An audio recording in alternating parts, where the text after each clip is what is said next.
À la recherche du temps P comme présent et passé et perdu. Aujourd'hui, cinéma maison. Je me promenais dans Paris lorsque je vis une affiche pour un film de Michel Gondry qui s'appelle Détour. Et Michel Gondry, je l'aime vraiment bien comme cinéaste et je me dis, oh, il va falloir que j'aille voir ce film.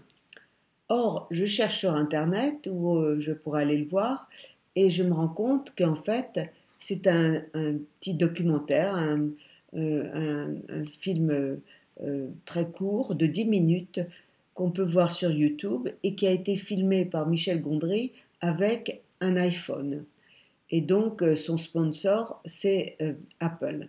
Alors, je le vois et je vois effectivement, c'est très bien fait, c'est incroyable qu'on puisse faire un petit film comme ça simplement avec un iPhone. Et ça me rappelle qu'il y a environ 25 ans, j'avais une idée similaire. C'est-à-dire que j'avais écrit ce livre Histoire de ma mère, où je consigne beaucoup d'histoires que ma mère racontait. Donc c'était souvent la famille ou les ancêtres ou les descendants. Et je m'étais dit, oh, ça serait amusant de se servir des petits extraits d'histoire de ma mère et en faire des petits films. Ça ferait un très bon souvenir familial. J'étais donc dans le Connecticut à l'époque et je vais à une réunion qui était assez régulière pour francophiles. Il y avait pas mal d'Américaines et une ou deux Françaises et on discutait. Et je raconte à des femmes qui venaient, que je connaissais déjà, Mélanie, que je trouvais charmante, ravissante, une femme vraiment tout à fait exceptionnelle, intelligente, enfin plein de qualités. Je raconte mon histoire. Elle me dit, oh, mais c'est très intéressant avec tes histoires de ma mère. Tu pourrais, pour tes petits films, tu pourrais trouver facilement un financement. Alors, je dis, ah bon? Elle dit, oui, tu pourrais demander à Sony ou un marchand de caméras. À l'époque, il n'y avait pas les téléphones portables et de te sponsoriser et tu pourrais faire ton film de ta famille, et ça serait amusant.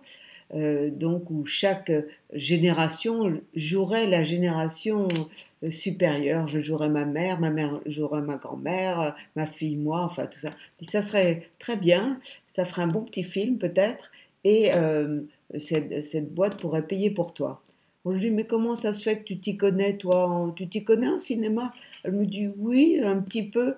Et c'est là que j'apprends que son nom de famille, c'était Wyler, donc c'était Mélanie Wyler, la fille de William Wyler, le grand cinéaste qui avait fait entre autres Ben-Hur. Donc elle s'y connaissait un peu, Hollywood et le cinéma, elle savait ce que c'était. Alors, ce cinéma, ça m'a rappelé aussi que dans les histoires de ma mère, je parle souvent des vacances qu'elle passait dans le Berry à Sainte-Sevère-sur-Indre.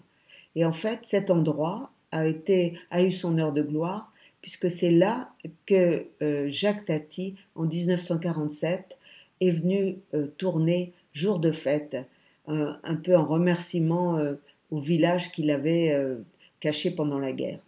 Et donc, Jour de fête a été tourné là et tous les villageois, et sans doute des gens que connaissait ma mère aussi, se sont vus tourner dans ce film qui est devenu un classique.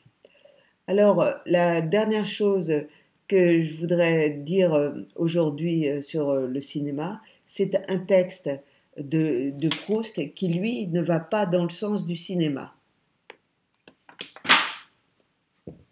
C'est extrait de Toujours à la recherche du temps perdu, c'est à la fin dans le temps retrouvé. Une image offerte par la vie nous apporte en réalité, à ce moment-là, des sensations multiples et différentes.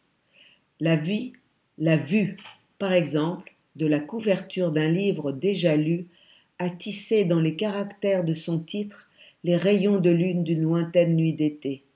Le goût du café au lait matinal nous apporte cette vague espérance d'un beau temps qui jadis si souvent, pendant que nous le buvions dans un bol de porcelaine blanche, crémeuse et plissée, qui semblait du lait durci, se mit à nous sourire dans la claire incertitude du petit jour. Une heure n'est pas qu'une heure, c'est un vase rempli de parfums, de sons, de projets et de climats. Ce que nous appelons la réalité est un certain rapport entre ces sensations et ces souvenirs qui nous entourent simultanément. Rapport que supprime une simple vision cinématographique, laquelle s'éloigne par là d'autant plus du vrai qu'elle prétend se borner à lui. Rapport unique que l'écrivain doit retrouver pour en enchaîner à jamais dans sa phrase les deux termes différents. On peut faire se succéder indéfiniment dans une description les objets qui figuraient dans le lieu décrit. La vérité ne commencera qu'au moment où l'écrivain prendra deux objets différents, posera leur rapport, analogue dans le monde de l'art à celui qu'est le rapport unique de la loi causale dans le monde de la science, et les enfermera dans les anneaux nécessaires d'un beau style.